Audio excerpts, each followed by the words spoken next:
Hi, here we are in this new episode. Thank you so much for being here with me. Welcome to the show. And we're going to start with this one question. Would you bet, imagine you're I don't know if you've ever been to the races, horse racing, car racing, like whatever it is, and you bet on the winner. Would you bet like $1 million on yourself? Are you in a stage where you feel so confident that no matter what, doesn't matter how much time it will take, but at the end of the day, you know you'll win. You'll win life. Are you certain that no matter what, you will get yourself there? Or are you filled with self-doubt? Overthinking, I don't know if I have it in me. I don't know if I have what it takes. What if I fail? What if I dream too big? What if it will never happen? And maybe you feel worried because it's taking too long and you felt like you are behind. Would you bet $1 million on yourself? That's such an important question because to me, that tells me your belief system, because that's where it all starts. Your life, your rules, and everything you're seeing currently in life, everything that's happening around you, your focus, that all stems from your belief system. Because if you don't believe in yourself, who will? Who will follow you? Who will buy from you if you're not certain? So that is the biggest task. And I wanted to share, as I always do, a personal story, which may have been nowadays, I actually hate when people say this is the most fantastic and the best and all that superlatives. And I was just about to say my biggest life learning. And it is, but let's make it one of the most profound lessons that I learned that embodied me into my purpose. It's so fascinating. I'm in my period. It's my first day. And I always notice that I start to struggle for words, but that's okay. We're all human, showing up imperfectly perfect. This is one of the first things that I told Cynthia, my podcast manager, if I fuck up, if I struggle for words, don't edit it out. There's really no need to pretend. I don't need to pretend to be better than I am. Sometimes I cannot come up with words. Sometimes I struggle. Sometimes I make mistakes. It's fine. Let it be. We're all human. I'm so tired of pretending that we're more than we are. I'm so tired of of the showcase, of having it all together, of let's just embrace the messiness that comes with being human, right? And just our whole full learning development. But going back to the story, the profound lesson that I learned, and like I said, that probably one of the biggest shifts that embodies me into my purpose even more and just grounding me in what I have to give. Because I've been knowing for a while, that I'm all about empowerment. Empowering you, and even if it's just through this podcast, empowering you to believe in yourself, to really become the creator of your own life, to really start feeling like, hey, I have a blank canvas here, and every day I get a chance to start over. If I don't like, just as an artist, you're painting and you don't like a certain color or whatever, you redo. And that's what life is. Every moment we get this chance to reevaluate. Where are we? How does it feel? Who did we gather? Do those people still support us? How is life? How is work? We are ever-changing humans. So in every moment we get to choose again, and we get to change our minds, and we get to pivot, realizing that we're autonomous. That someone created these rules for life, for business, of how it's all supposed to be. The belief that we need to work really, really hard to be successful, that we have to earn our success or earn our worth or earn that we struggle to just be present and enjoy, to really find pleasure, to let in magic, to really create and let in magic every day. And that's a trick almost, like it's a habit. It's a different way of thinking. So for me, empowering others, that's key. Helping you remember who the fuck you are. Creating that fuck it mentality. Like, I do me. Like, even if people don't agree and people have an opinion or people judge, that you trust yourself because you're able to bet in yourself, because you know that you know your truth and you know your path and you hold your true north. If you've been with me, I shared that I've been doing psychic school. And psychic school was 2 parts, like psychic school 1, 3 months, and then psychic school 2. And all in all combined, it was 7 months. And it was one of the most intense periods of my life, because imagine being part of a group of women, and both classes we had 1 male, which is so good. And so it was so amazing also to balance out the energy.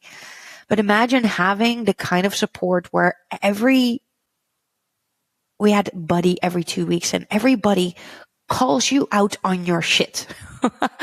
That's what happened for 7 months. I had someone alongside me that called me out on my shit. So every day, and especially at the start, like every day I would voice note and, this is what I'm moving through, or, I'm facing off with this, or I'm realizing this, I'm seeing this, or I struggle with this, or just anything that would come up in my life. And at that period, it was quite a lot. I would share it. And then I would get back the subtitles, the lessons to be learned, the gold to be created from the shit that I was moving through. And life was moving through me fast. And particularly the first 3 months, I felt so, I would also almost say sick. Like I felt very low in my energy. Like I was but it was just like my energy was clearing. And it was almost like I was recalibrated to a different frequency. And my body, it took a hot minute to follow on the energetics of things. But the thing is that there's a shadow side of a psychic, of asking support. And I actually had this conversation with a friend from one of the previous episodes where in one of the episodes, I share something about outsourcing your power to the universe. And she was sort of shocked, like, how can that be outsourcing your powers? Like we are co-creating, right? But there is this shadow side to asking for guidance or asking a psychic to get support, which in itself is not bad. But I do believe that everything, like in literally everything, there's 2 sides to a coin. Like whether it's money, and some people believe money is bad and, it's for greedy people and all the things, but money can be done very good. It can support, like if more heartfelt people, heart-led people would have more money, the world would look totally different. So yes, you can use it for bad, by investing it in people that are, or companies that are ruining the world, or you can actually invest it in companies who build the world, who are helping to make the world green. And there's a knife, you can you can cook, make delicious foods, and you can kill someone or hurt someone. The shadow side of being a psychic, or asking a psychic for help, is that when you have self-doubt, when you don't feel in your power and you want something else, someone outside of yourselves tell you what to do. And usually when you are going through a dark period where you're just lost and you just don't know, that's usually the moment that you ask for help, ask for support. But only you get to decipher what you take from that. And I always say it's almost like putting like this backpack on your shoulders. You get to decide what is true for you, what's helpful for you, what's supporting for you. Like that's you. So over the last couple of months, I've been moving through a transformation where I had to rediscover myself. I actually lost myself to be able to find myself again. And if you've been with me, you heard that Jordi and I, my partner, we have going through a period, a season where we have separated for a couple of weeks. And in that separation, I wasn't sure whether we would get back together. I actually, at the start, I was sure not to. And in that moment where I felt vulnerable and where I felt, weak, for lack of a better word, even though that I felt very strong in my power, but there is also it's never black or white. We're moving through 50 shades of gray. There's always this, what will be the next step, And I noticed that even though that I was so fierce and so strong in my decision making, for instance, going to Bali and spending time on my own and really being very decisive, this is the best thing that ever happened to me. And this is about me, it's about owning up to parts of myself and shedding the parts of myself that co-created this situation and this dynamic. And then later on, do I allow him in? What do I feel? Really connecting with myself, not with my head, who has a lot of opinions and judgment, with my heart, from a place that my head sometimes couldn't keep up, or because it wasn't logic. Sometimes the head tries to understand what the heart already knows. But in the moments where I felt vulnerable, and in particularly the start, and being part of psychic school and have so many psychics around me, I asked for support a lot. But there's a difference in terms of, letting yourself be seen and heard and supported in your pain, or having people, or even without asking, people giving opinions and telling you what you should be doing. And most of the women, if not all of the women, said, this is done. This is done. Move on. I already see new men around you. A whole lot of things. And I just felt in my body that the idea of not being together, the idea of that being done, that just brought so much pain and just so much hurt, so much sadness, so much tears. And it wasn't the pain of what could have been. It was very much this person in this moment, in what I feel for him right now. But because they were so confident in what they quote unquote channeled, for me, and just, for lack of a better word, channeled, there was an element of self-doubt. There was an element of, am I lying to myself? Am I holding on to a dream? But the frustration that I felt is that it felt so disempowering. It felt like I was forced into a road and I didn't have any decision over it. And that made me weak. That made me like I had to follow, again, I didn't have anything to say. It was just, this is decided. This is what happened. Suck it up, move on, pick up the pieces and create this new life for myself. And I was but it doesn't feel right. So the tears that I cried at that time were more for the idea of it being totally over than for the actual thing that happened that led us there. And that started to tell me something. That was okay, the pain that I feel is so strong, so big, that actually led me to reconnect with him. Because I allowed myself to feel that pain, and I felt, but there was always this lingering feeling to, maybe I'm lying to myself. Maybe there's an element of something that I'm not seeing. What if they're right? What if I'm wrong? So it was this self-doubt that started to arise. And maybe you recognize this from I wouldn't say a similar situation, but where you shared something with a friend or maybe even a mentor that you really trusted, and they gave you an advice and it just didn't resonate with you, didn't feel aligned with who you are.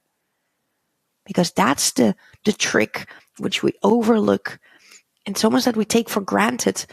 And that's a lifelong journey to commit on continually getting to know who you are in this moment.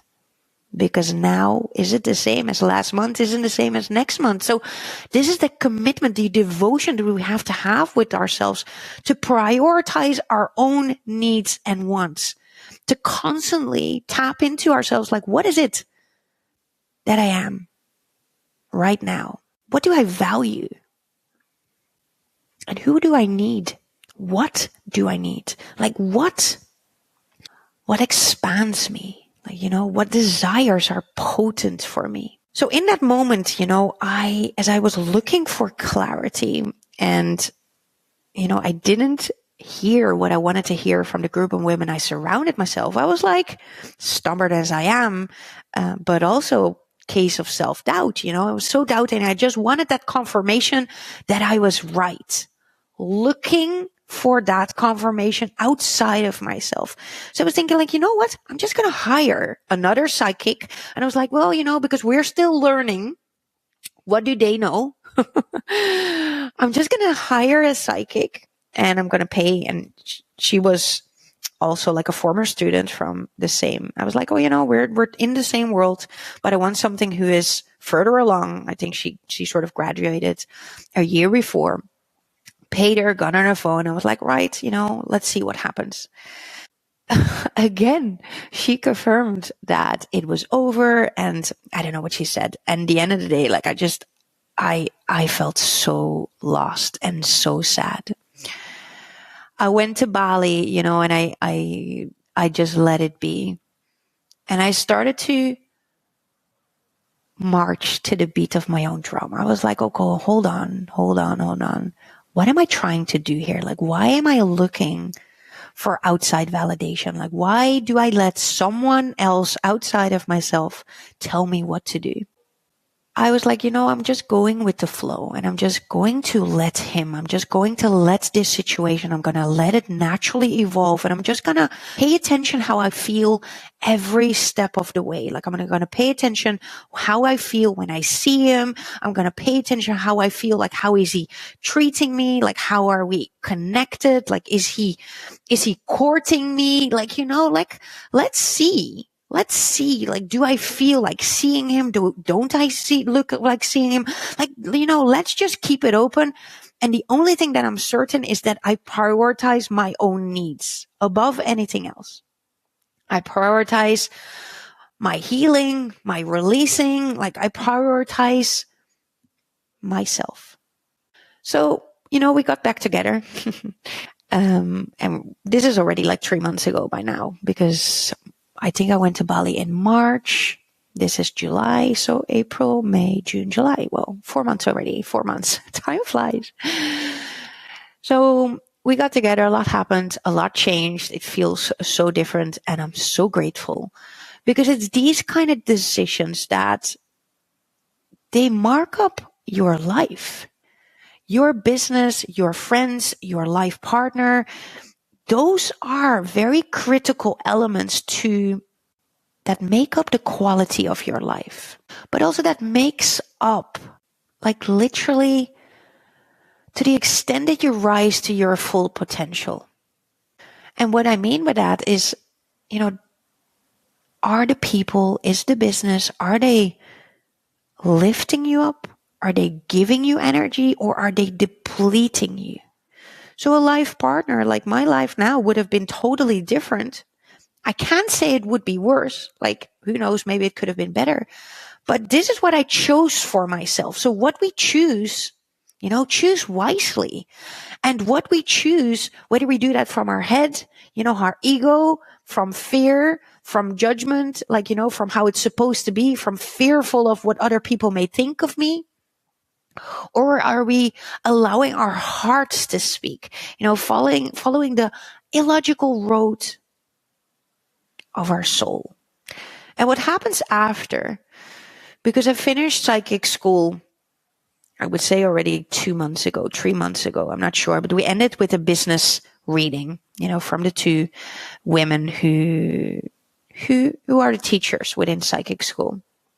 And that business reading, I went on and they channeled everything that I'm supposed to do, like my mission, my vision, like what I'm here to do, and all the things around my business. And at the first, it was a business meeting, and immediately they started to talk about Jordi, and I started to talk about my relationship, and I just felt my whole body getting into this resistance, because I was like, this is the last thing, because I decided I don't need anyone in my business. I don't need anyone to tell me what to do. I didn't ask you for your, even if it's channeled guidance, even if it's higher truth and higher knowledge, I didn't ask for that. And they went on and went on and went on. And again, my whole body just started to freeze, because I was at that point, I was just so frustrated. And then at the end of the session, she says, yes, and by the way, you did right. You did right by following your feelings. You did right because this relationship is far from over. And the most valuable lesson comes after. I told a friend, and I actually called her, and along the lines of, I knew it. I was right. I knew it. And it felt like such a validation and such a confirmation. And what she told me, holding up this mirror, and that's what we did constantly, holding the mirror. She said, do you believe that everything they say is true? And I was like, no. Because some things feel aligned and some things don't. We all have, this is the power we hold, right? We decide. It's not 100%. They're super, I feel they're very high energy, and most of it is so accurate. But some things just don't align right now. But who knows the future? But anyway, her question was do you fully believe everything she says? Do you trust her more than you trust yourself? And I was like, no. And it's so it's interesting then. Why do you feel happy she confirmed you? As if it's a different standard. So when she says it, it's right. But when someone else says it, it's not. And I was like, wowzers. And then still, I outsource my power. And then still, I needed that validation and I needed that confirmation. While no human can ever give that. Because this is the thing that I've learned as well, working with all these women, and they're all amazing, and I have respect for everyone in every level of their journey. We as humans, we move through shit. We have moved through shit, and we will always continue to move through shit. So the guidance that comes from up and goes down into our bodies, they always move through our belief system. And if someone isn't clean, if they still hold a lot of beliefs and they can't push aside their human parts, there will always be a sense of projection. And that's what we sort of need to take in when we listen to, information from others. Even me, a business coach, that told me you shouldn't run your business in English. You should run it in Dutch because that's easier. And I was like, oh, that frustration. And then still that doubt. Maybe she's right because she's quote unquote successful. And you start to doubt because someone is telling you, someone is advising you what you should and shouldn't be doing. But she couldn't feel my emotions, and that running my business in Dutch, that actually feels very restrictive. She doesn't see my blueprint. My mission is that, I see myself future living in different countries. So why on earth would I then start and run my business in Dutch? And as for Jordi, why do I need, or did I need, someone else to tell me what is right or wrong for me? And it was in that moment that it felt like a huge shift. And that's a gift, that I would love to give to you, because when we start trusting ourselves, when we start to trust our inner guidance, I always say, when you overthink, by definition, you show up inauthentic. The universe works through us always. Can you trust your inner knowing? Can you trust your inner nudges? And this is also the lesson. I needed this. I needed all those women. They played their part. I needed all those women to tell me that I was wrong. I needed all those women to tell me that my relationship was over, that it was a definite split, that we would never be getting back together.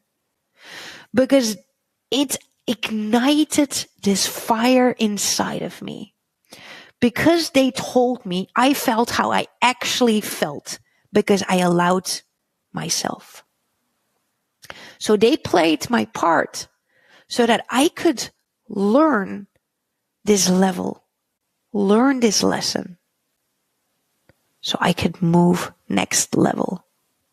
And what I've learned is how disheartening it is if someone tells you what to do, how small you feel, instead of the capability, and that's what I'm here to do, to make you feel grand, to really feel, to see yourself as the queen that you are. Where I do believe you are so much more than you think you are. You are so much powerful, but also have so much more potential. You can do anything you set your mind to, like anything. If you have an idea, if you have a desire, it's yours. It's yours for a reason. And then the work is to work through the layers of doubt, the layers of self-sabotage, like all the things that holding you back. That is the actual work. So for me, having to cross those hurdles, that was by design. Because what came on the other side was that eureka moment where I was like, I hold my truth. Every single day, I get to make decisions from a place where I put myself on a pedestal. And I'm the center of my own universe, where I get to decide the rules. And similar to you, like, what standards do you hold? Like, which rules do you play by? And moving through all of this, I'm not going to lie, but the last couple of months have been hard. So even though that it fiercely empowered me, it's been hard because I've been feeling lost. And I've been feeling lost in myself because the shift has just been so big. Going from the old self to adapting this whole new identity. Leaving parts that are not serving me behind. And I found this piece from Joe Dispenza that I actually writ. I have this magical notebook where things that really grabbed my attention. And I wrote this down already a couple of years ago. And I was listening to an interview of Joe Dispenza, and I literally wrote down here, like, boom. I just listened to this interview and I heard exactly what I was thinking this morning. And it's so beautiful as these kind of things that I write for myself, they find me years later, exactly at the right time. And that is divine guidance. The fact that I was so lost and just feeling lost in myself and feeling disconnected in myself, that sometimes you find the right things and the right people that will support you and give you clarity and give you guidance. And it's almost like the sky breaks open. And I wrote down here, I'm going to read what I wrote down. Why do people self-sabotage? Well, the hardest part about change is not making the same choices you did the day before. So this is what made it so hard, because I was so aware, once you see and you have awareness of your, let's call it faults, It isn't immediately sorted. It takes effort then to consciously choose a new way of being, a new way of behaving, a new way of thinking. So the hardest part about change is not making the same choices you did the day before. The moment you decide to no longer think the same way, make the same choice, behave the same way, and have the same experience, to live by the same emotion, get ready, because it's going to feel uncomfortable.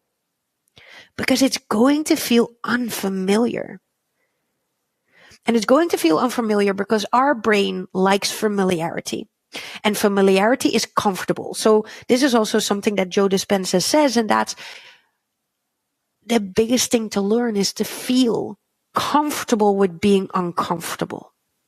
Because you choose a new way of being, one that you don't know, which is outside of your comfort zone, which is a stretch, and your mind will perceive that as scary, as fear, as unsafe. That's why you self-sabotage. Because you are stepping into the river of change. I continue, Joe Dispenza. And the moment people notice that it doesn't feel good, they want to go back to do the very thing that makes them feel good again. So envision, and this is also something that I draw out, is two mountains. Mountain A, which is the visualization of your old self. And it's mountain B, the new self. And then envision, we make a bridge between the two, where you navigate from the old self, point A, to point B, the new self. And that is crossing the river. It's a genetic death. So often when we think it feels right, no, it feels familiar. So that's why often, and this is the hardest part to learn and navigate between, is this my ego? Is this my fear? Okay, it feels right, but does it mean that it feels exciting, or is it feels right because it's familiar? Am I continuing doing the same thing over and over again? Or is it my intuition that is speaking to me? This is why getting a coach or getting in a community or having someone having your back really supportive, because someone can help you actually clarify the differences to get to the core. I did that and do that. No, I'm not doing that currently. I did that with my clients. But I intend to do that again, because it's just it's so amazing to see someone bloom and to rise, to feel strong, to really reconnect with who she is. And that's also where the overthinking comes in. And the overthinking kills the magic, because when you constantly overthink, like, what am I hearing? Is it fear? Is it my mind? Is it my heart? Is this good? Like, what is it? Is it self-sabotage? Like, what's happening here? And you sort of overanalyze life. And you're in this season where you feel like you just need to know more, learn more, be more.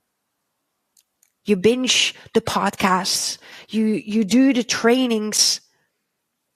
And this has actually been what has been potentially the hardest over the last couple of months as well, is because I was that person.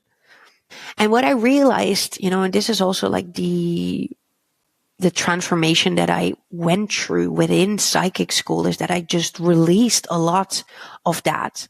I released the need the need to prove myself, the need to be best, the need to know it all, the need to, the always overcompensating, always doing extra.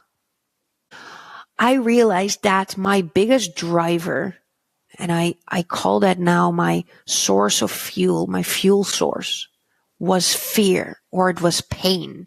I was moving away from something, and it got me very far. Like even before 30, like I was making big money. I was leading a team of 20, heading this, or at least, being the general manager of this 7-figure business. At that time and moment, I had it all. I had everything I ever dreamt of. But the thing when you're fueled by fear and pain is that it won't ever be enough.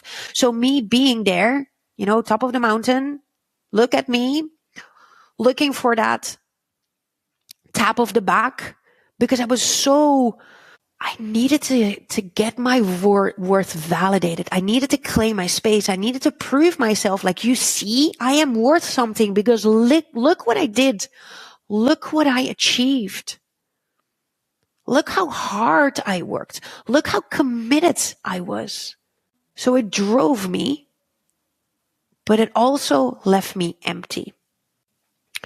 And this has been a journey, that's already started for my 30th, and I'm 39 now. So, it's been a gradual process of uncovering new layers on old wounds, releasing and releasing and releasing some more, until I feel, sort of the final layer. Well, at least I really feel so much more free now.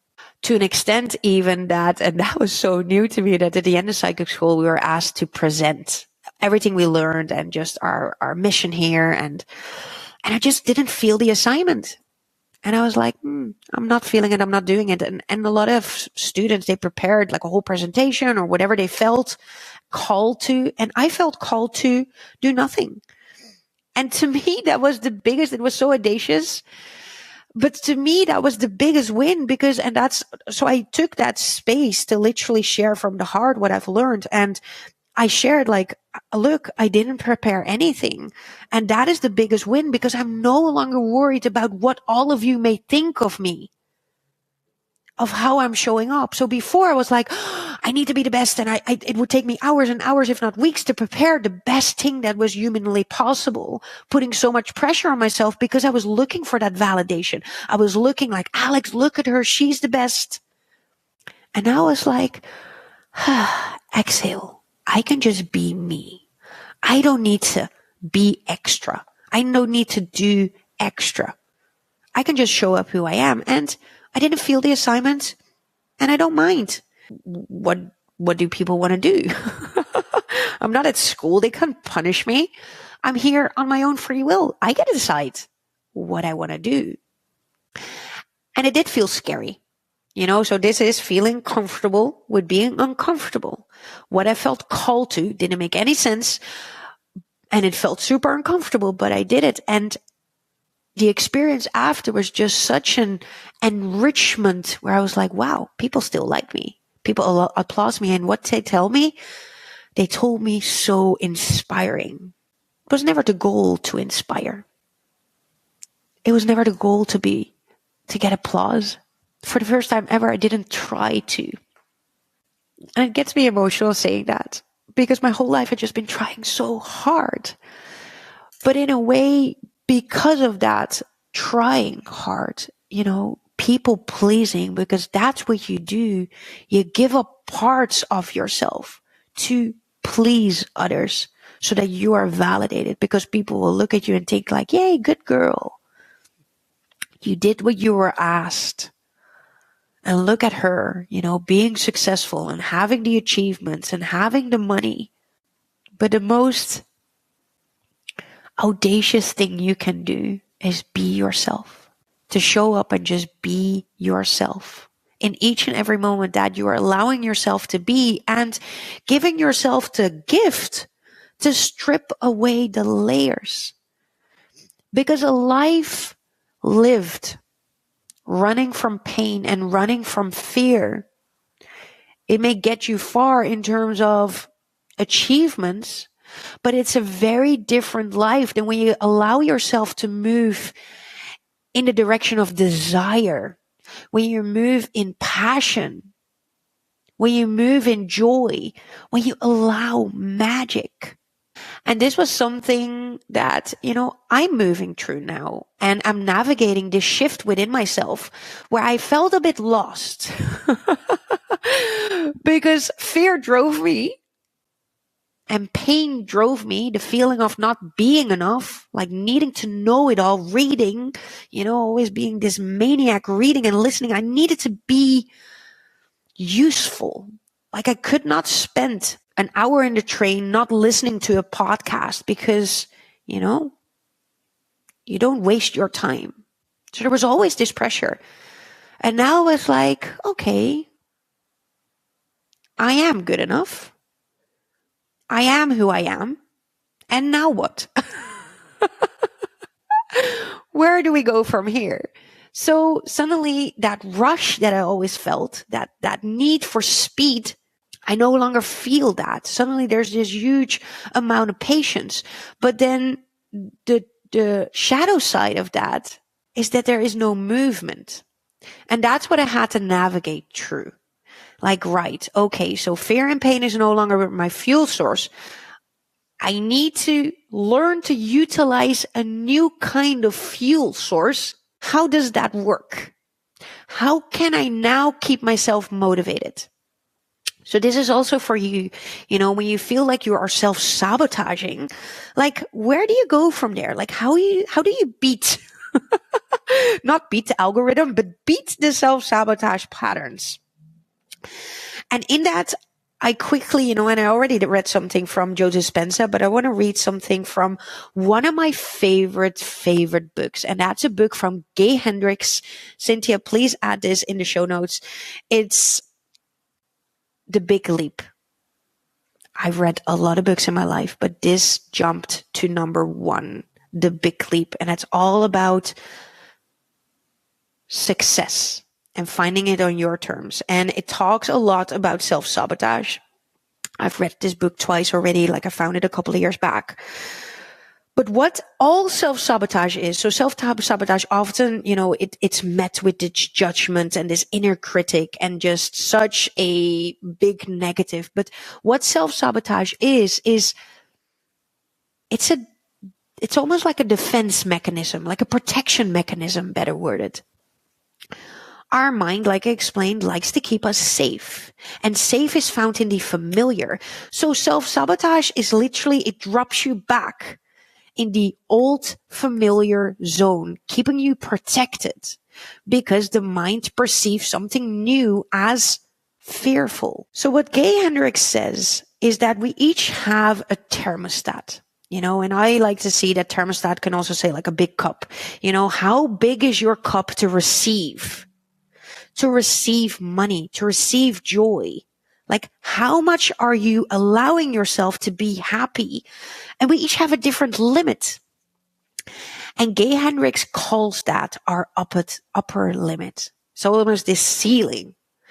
So when we hit our upper limit, that's when we self-sabotage. And then it becomes this upper limit problem. So actually, it's kind of a positive, if you start to look at it that way, that when you self-sabotage, it means you hit your upper limit. So instead of judging yourself, actually get a little excited and just tune in what happened.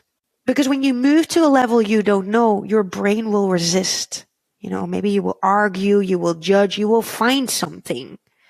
Maybe late nights in the weekend, maybe it's excessive alcohol drinking, maybe it's binge eating, maybe it's binge watching Bridgerton.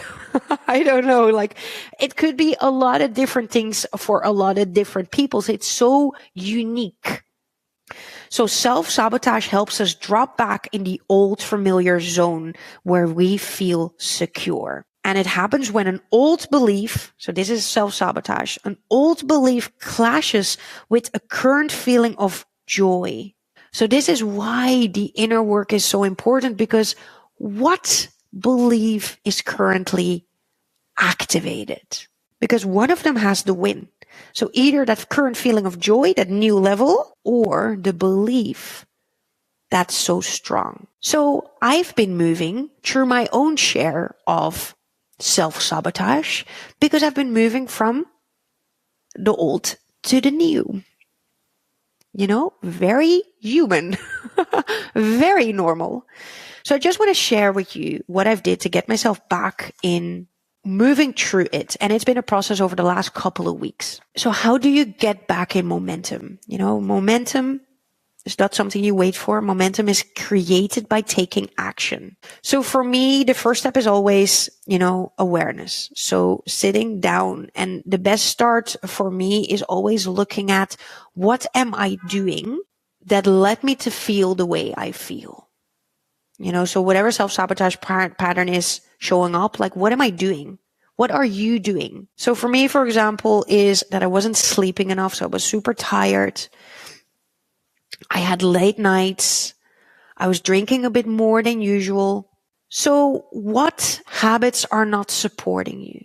And just write that down, because that's what you can control. So I always look at this to have playful curiosity, no judgment, just examine, take responsibility. What's happening? Then 2, cut out the noise, silence yourself, just sit down with yourself, be quiet, tune in. The biggest shift for me is that I'm actually driven by goals. I'm driven by goals.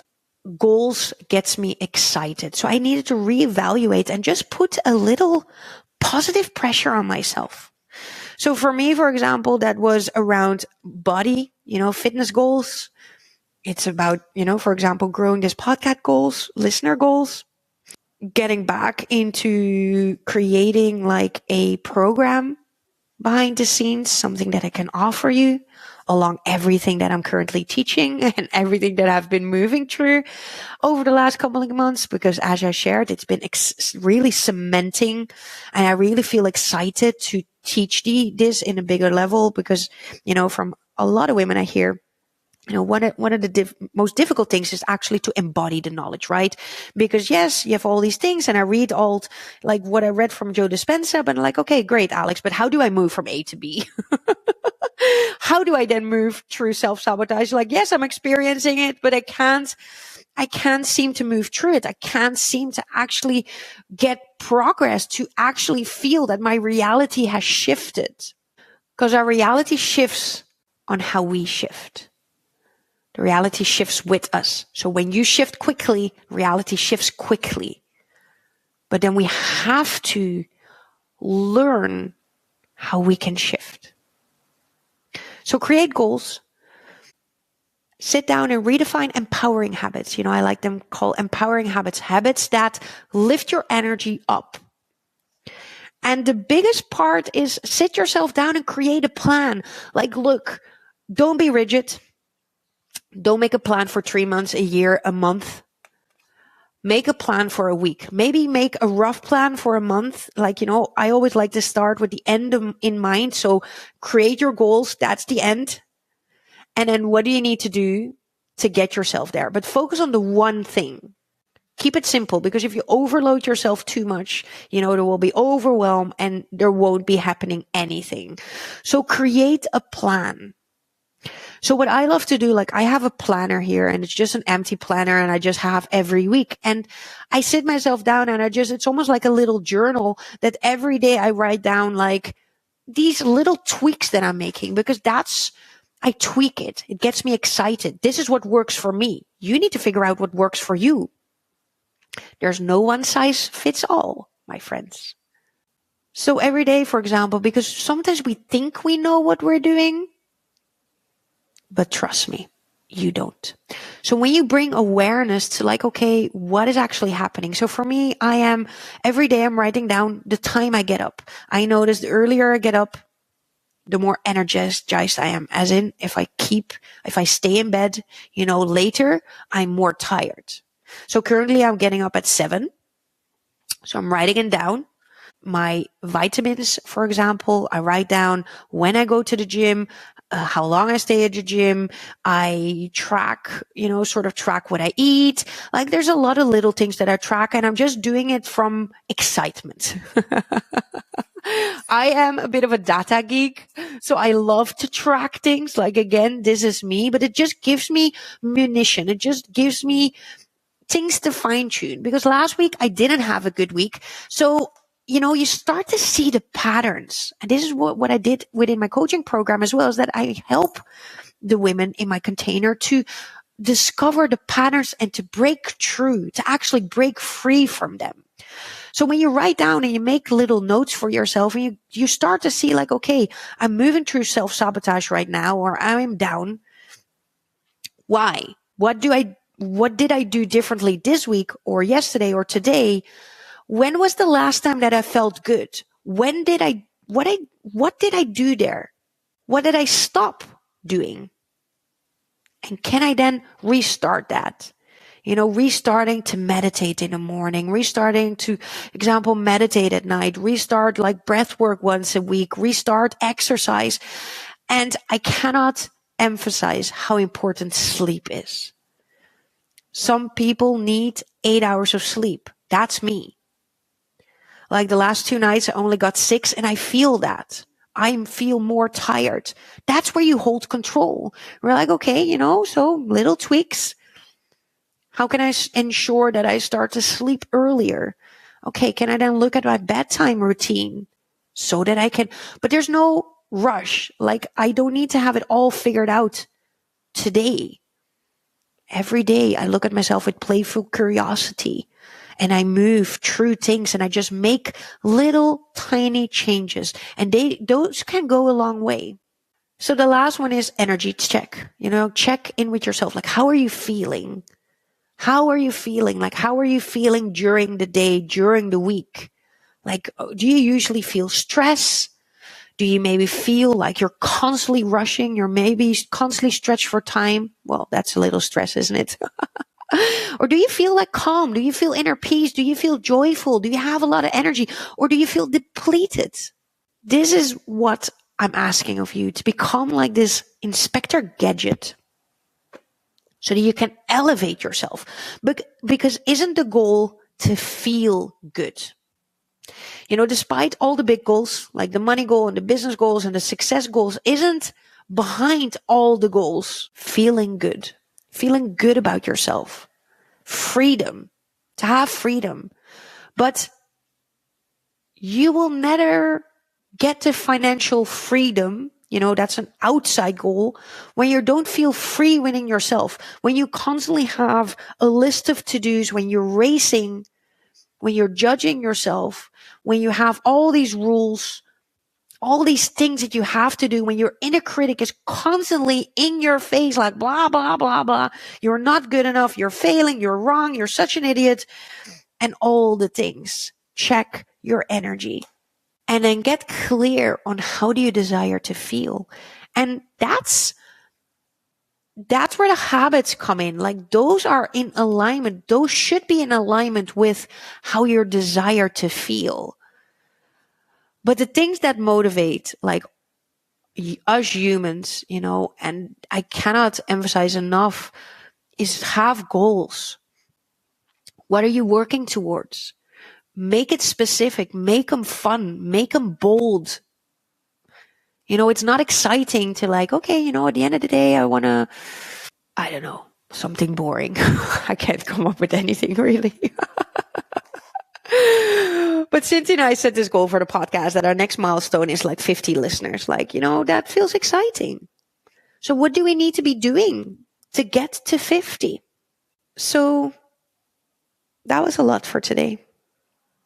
I think we covered a lot. If you have any questions on this, and be kind to yourself. Like, the last thing I want to tell you is to be kind. Let's just enjoy our humanness. Like, what a ride. What a ride, and what a time to be alive. Like, we're here. Isn't that amazing? Isn't that amazing that we can create our own life? And isn't that the best way to predict the future, to create it? But it takes a vision. Like, how do you want your life to look like? So if you have any questions on this episode, like anything that you're moving through, anything that you want to share, like anything, connect. You can leave me a voice note, which is easy and grand. I think we can only do that through Spotify at the moment. You can also find me on Instagram. You can find that on the show notes. I'd love to hear from you. But for now, I'm so grateful that you've been with me till the end, that you've been with me in this moment and this time. And I wish you an amazing day, and go and create some magic.